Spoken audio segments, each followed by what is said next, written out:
సీత, ఏమైంది? ఎందుకు ఏడుస్తున్నారు? సావిత్రి, నువ్వనా చెప్పు సావిత్రి. మీరు చెప్తే కదా మాకు తెలిసేది. మాకు మా అమ్మ నాన్నమ్మ గుర్తొచ్చారు.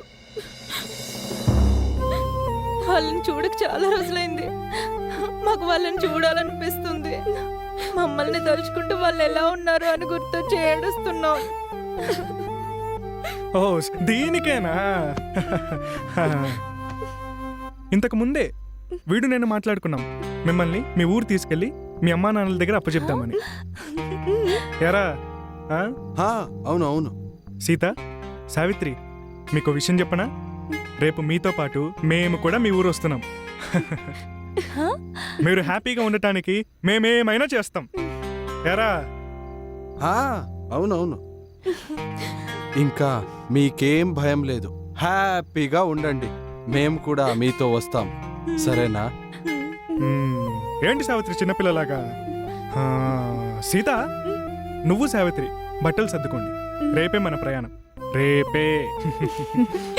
ఈరోజు నైట్ అంతా మేము ఆటో నడిపి రేపు ఖర్చులు కావాల్సిన డబ్బులు తీసుకుని వస్తాం.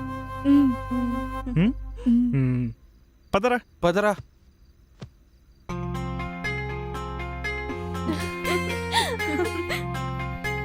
రేయ్ సీను, ఏరా మనసులో ఇంత బాధ పెట్టుకొని ఎలారా నవ్వుతున్నా?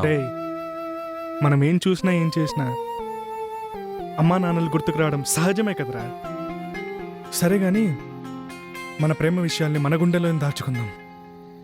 వాళ్ళకి చెప్పకు, బాధపడతారు. అది కాదురా, మనం పెళ్లి చేసుకుందాం అనుకున్నావు కదా. అది కరెక్టేరా. ఇప్పుడు పరిస్థితులు వేరు కదా. మనమే అనవసరంగా ఆశలు పెంచుకున్నాం. సరేరా, పోదాం. మనం మన జీవితంలో ఇంత హ్యాపీగా ఉన్నామంటే దానికి కారణం సీతా సావిత్రులు మాత్రమేరా. మనం వాళ్ళని జీవితాంతం వదిలిపెట్టకూడదు. ఎలారా?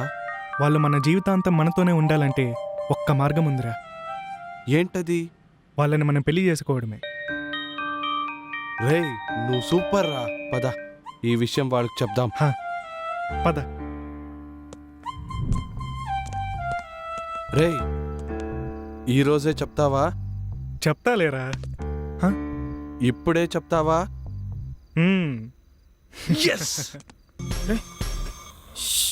మెల్లగా మెల్లగా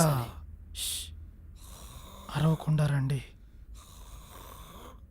ఇదిగోరా ఆంటీ పడుకుందిరా. Aunty aunty aunty aunty aunty, మన సీను టీవీలో వస్తున్నాడు ఆంటీ. టీవీ చూడండి ఆంటీ. త్వరగా టీవీ పెట్టండి ఆంటీ. నా కొడుకు సీను టీవీలో వస్తున్నాడా? అవునా ఆంటీ? నిజమా? నిజమే. నా సీనియేనా? సీనుయే. మీరు బాగా చూసారా? అవునంటీ. అయితే పదండి.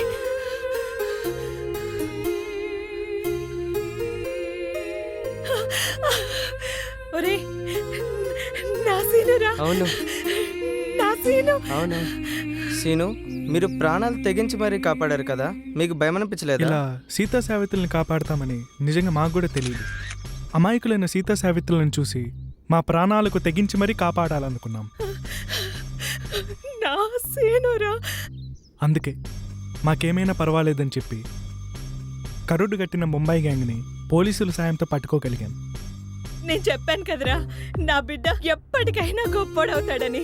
చూడరా, నా సీను ఎంత గొప్పోడయ్యాడో చూడు. సీతా సావిత్రి వాళ్లే కాదు, మీరు చూశారు కదా, ఎంతో మంది అమాయకులను, చిన్న చిన్న పిల్లలని వాళ్ళు కిడ్నాప్ చేసి ఏమేమో చేస్తున్నారు. సో అవన్నీ కాపాడగలిగాం. మాకెంతో ఆనందంగా ఉంది. Okay Seenu, thank you.